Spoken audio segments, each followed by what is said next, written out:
You don't have to shout, honey. I'm not there.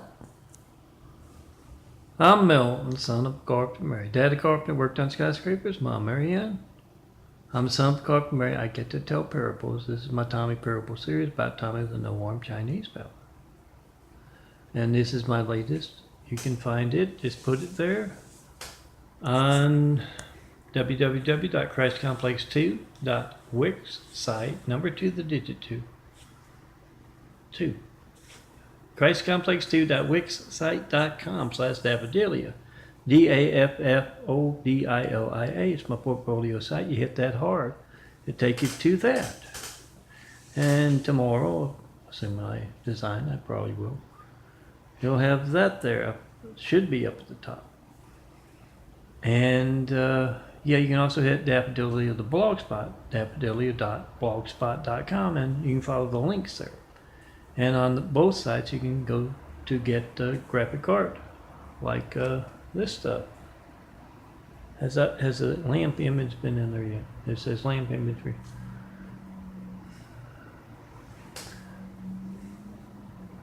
Oh, there's this website. You hit the boxes on the right of Daffodilia the Wix site, portfolio site, and it will take you to 19,000 plus images that are prepared like what you see on my chest every day. So that's why it's with the sugar checks. There we go. Now this stuff. Let me switch it out now as I tell you about Tommy. How do you get to me missing both arms? Oh, you can find that stuff there. It makes for good tabletop art. You put it on your table or your desk, your nightstand. Laminate, lasts real nice, and it's not as curved as photo paper can be. Print them out when you print out your family's photos. How you print out your family's photos? You got to make sure you got the ones that are prepared, like these big 5s telling you how to document America's hijack lifelines. Like they are.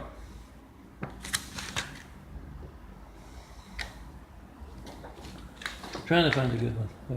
I'm looking for the Mormons because yeah, they've been going whole wild lately. Oh, priests and firemen. You can find all these spies, all soldiers, all.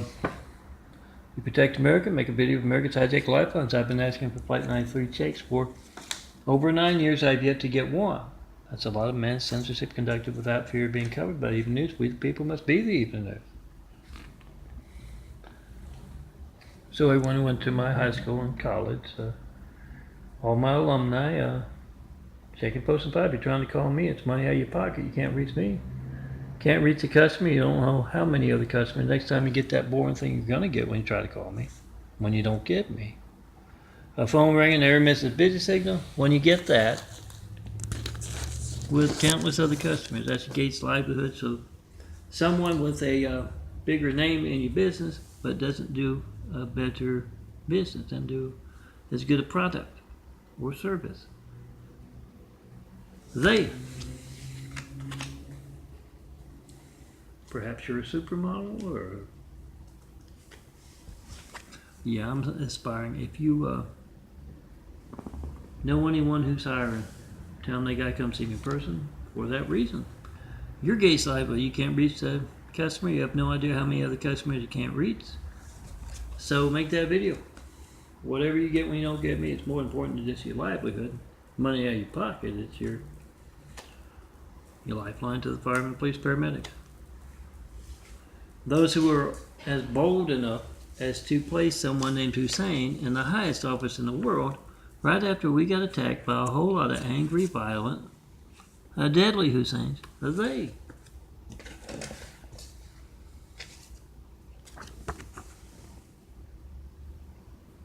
It's a little bit better today. Sun's shining through the window there. They. How do they do that? Well, for one, you can't reach me. You can't tell me who I should vote for. You don't know how many other folks you can't reach to tell who they should vote for. That's how they can do something as what didn't look right, what wasn't right. You can place someone named Hussein. It's a Muslim, Middle Eastern name, guys. In the highest office in the world, right after we got attacked by a whole lot of angry, violent, deadly Husseins? That doesn't make sense at all. We don't go by names. We do go by the fact that Obama, who grew up in Africa to be president of America, moved to Hawaii, then on to Harvard, and then was placed at that very strategic point in history. We go by the fact that you haven't reached me in those 8 years complete, 9 years now, to tell me what you believe. Ask what I mean by Jesus' immaculate house here on earth. Tell me something about these Tommy parables. You like them? You don't like them? By phone or mail? Not one. 2, tell me what you think of the Osama rumor. That Obama is Osama's son. You know, name Hussein, he's Muslim. Grew up in Africa to be closer to Dad during those formative years. And yeah, look around the eyes, put them side by side and check. Right around the eyes. Don't be a hater. You know it's possible.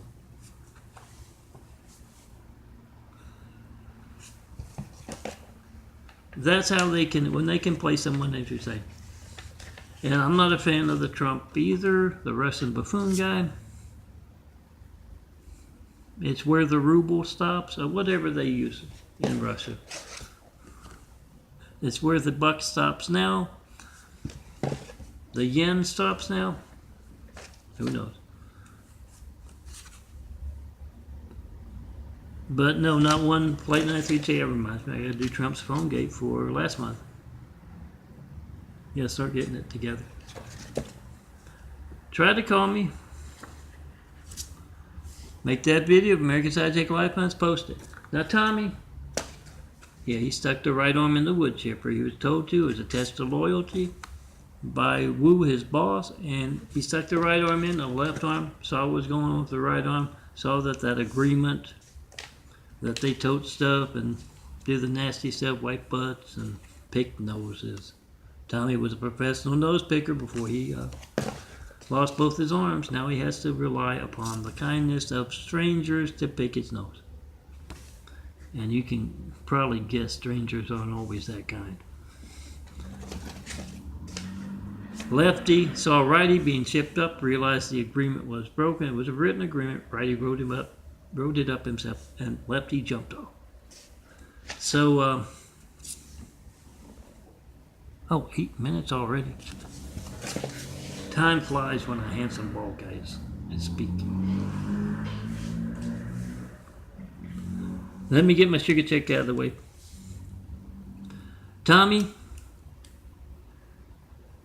got a promotion and he got his girlfriend Rhea with the snake dance. Now he's missing both arms, so he's doing quite well. Don't count on that happening with you. If you are asked to stick your arm into a wood chipper. And he also met the Mormons. I guess that's not a good thing to happen to you, but he was huffing and puffing on his unicycle. He doesn't need the bicycle, doesn't need the, the arms.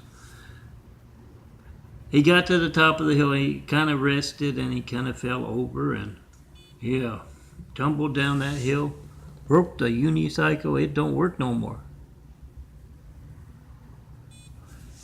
Then he met Jared and Jacob, 2 Mormon missionaries who went to work praying on Tommy. Remember, when you see them praying, P-R-E-Y-I-N-G, on your neighborhood, 305, remember to hand out these big files, wallpaper your neighborhood with them.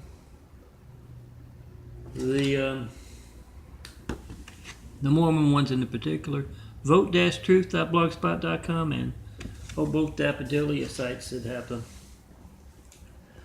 Yeah, you're going to find 19,000 plus images there. Let me see, some of my cards might be mixed in there too. See my contact, think your contact, and yeah, you got to come see me in person to get yourself a nice contact image. Do that. I'm going to get them in a video before I start cutting them out for the next laminating session. Tommy, this is occurring at the Mormon temple or church, whatever it might be. Jared and Jacob have taken him there. Part of they going on a mission with Tommy, knocking on doors, that kind of thing. Or just plain church business. Tommy anteing up the tithe money or whatever it is they call it. Tithe money? I can never pronounce it. I don't know what. But he's there and he hears Rebecca and Sarah talking about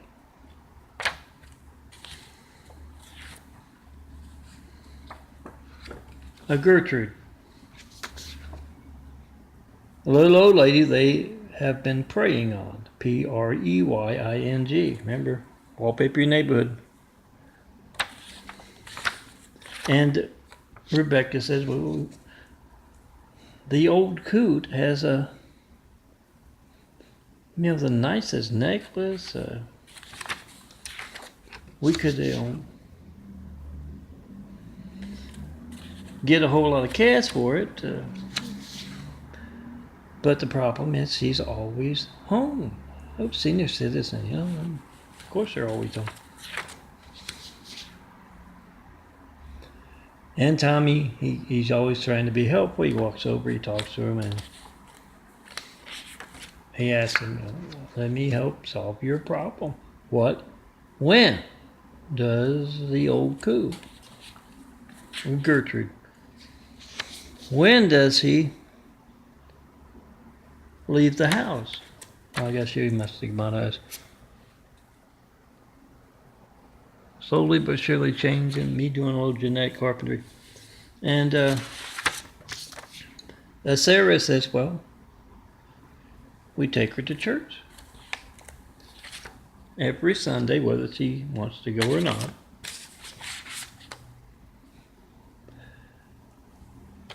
And, oh yeah, Gertrude, like most senior citizens. Happy to have somebody to talk to. They take her to church every Sunday, and Tommy says, that how you do it? You want a necklace. When she in church, go in, take.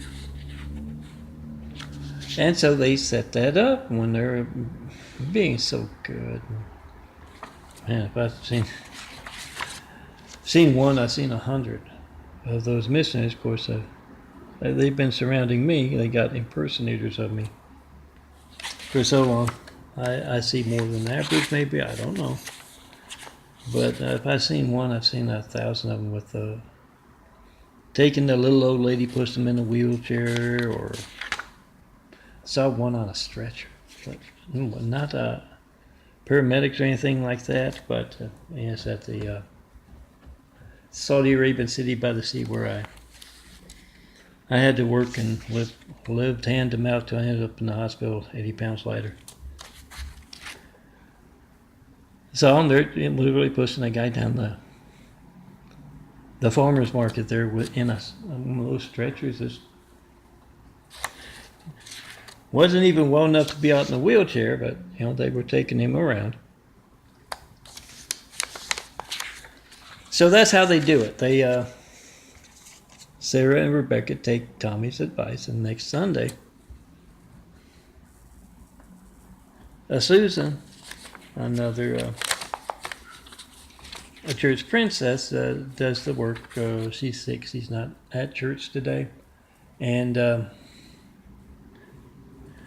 then they finally get her back. Sarah and Rebecca take Gertrude, the little old lady, to church, and then they take her back. And when they get back to the porch, and Gertrude is fumbling for her keys, trying to find them, Sarah calls out very loudly, "All right, Gertrude, We're back at your house now, about to go in. And yes, he's warning Susan. And they were back early. As I said in the parable this morning, let me see if I can fit that in at the end. It's getting kind of long.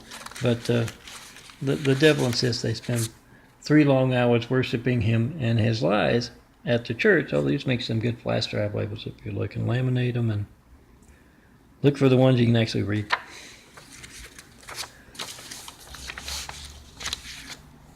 And so they're back early, and so she's calling out, and they hear some thumping, and Gertrude says, "Well, what's that?" And it's Susan crawling out the window, taking her bag of goodies. Yes, they always hand them that Latter-day Saint cartoon Bible and say this is a very valuable thing. Do you have some place where you put your valuables, Gertrude? And of course, Gertrude says, "Oh yeah, I put them right over there, like a priceless necklace handed down from my grandma to me, and I hope to hand it to my granddaughter." And they find out, where the stuff is, and they let Gertrude go, and they drive around the corner, and that's where Susan is waiting for them, and she, "What are you doing taking the old battle axe home early for?" And she said, well, she didn't want to stay for the women's group. She's been feeling sickly.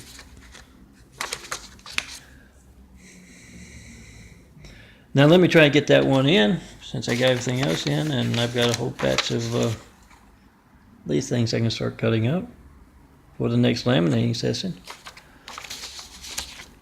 We're back in the 1830s, and Joseph Smith, no, he's not checking into a cheap hotel with his mistress. It's the founder of the Mormons, the Latter-day Saints, LDS, proud of that title. He is there with a couple of other guys, and Thomas shows up with a black eye. He said, "What happened?" I said, "Well, you had a list of houses, farmhouses and such to hit while they're in church, and one was on the other side of town. So I got to one. I was over at the other one, and the guy got home. He caught me stealing from him, and Thomas got beaten up. He got a black eye. And I'll have to think on that," Joseph tells him, and he takes out that interpretation device that helped him fabricate the cartoon Bible. They didn't have cartoons back in the day, so when they used those funny little cigarettes to provide their own cartoons, they had to, he used the interpretation device, as they call it, to fabricate the Bible. And so he does a little smoking with the other 2 guys and Thomas, and he says, "Okay, here's what the devil wants us to do. He insists upon 3 hours worshiping him and his lies." So next Sunday, they drag that church service out 3 hours as Thomas gets to not just 2, but 4. 4 places, and I've got this part this morning. So as I kind of retell it, he asked Thomas, "Did you get the cartoon Bibles, Book of Mormon?" And Thomas says, "Yeah." He reaches into that bag of his and takes out a couple of Bibles. I got both of them, both of the farmhouses he went to. And Joseph Smith says, "Well, great. I can charge them another $1.25 if they want the new." Of course, they were in the church. I always thought it was odd. He used the interpretation device to, the plain little cigarette, to get the Bible written, and promptly turned around and copyrighted it and started selling it for $1.25. Oh man, I bought the. It is a watered down Bible. It's missing a lot of stuff I said. But I bought it at the dollar store for just $1, and a couple of years ago, 3 years ago. Saw one and I didn't have one, so I bought it. And yeah, it's $1 now at 18.30. That was a hell of a lot of money. It's been an opportunistic church working for the devil for a long time. When you see them preying upon your neighborhood, you want them to get you to write you off their sales route, your neighborhoods. Tell all your neighborhoods. Check and post and 5 when these guys come to the door. Ask them, how do you reach Milton? John Milton Brady. My call logs are on youtube.com/DNFD series. Milton's Call Log playlist. Check it out, and I better go. It's getting way too long. Wallpaper your neighborhood with the files you can find there as well to download for free. I'm not making any money with my graphic art. You can also find 19,000. Bound to find something you like. Print it out. They're not all big guys. I just showed you a whole bunch of it. When you see someone other than me, my chains and eyes in that imagery, the devil's people. Yes, the Mormons, and I call it the Great Wall of Evil for a reason. Devil's people, the Great Wall of Evil is crumbling and Jesus' immaculate house is rising. Come tell me what that place needs to inspire the future and the present to greatness with. Today, in person, you have to. The devil steals your calls. 424-229-4140. Make a video of that right now.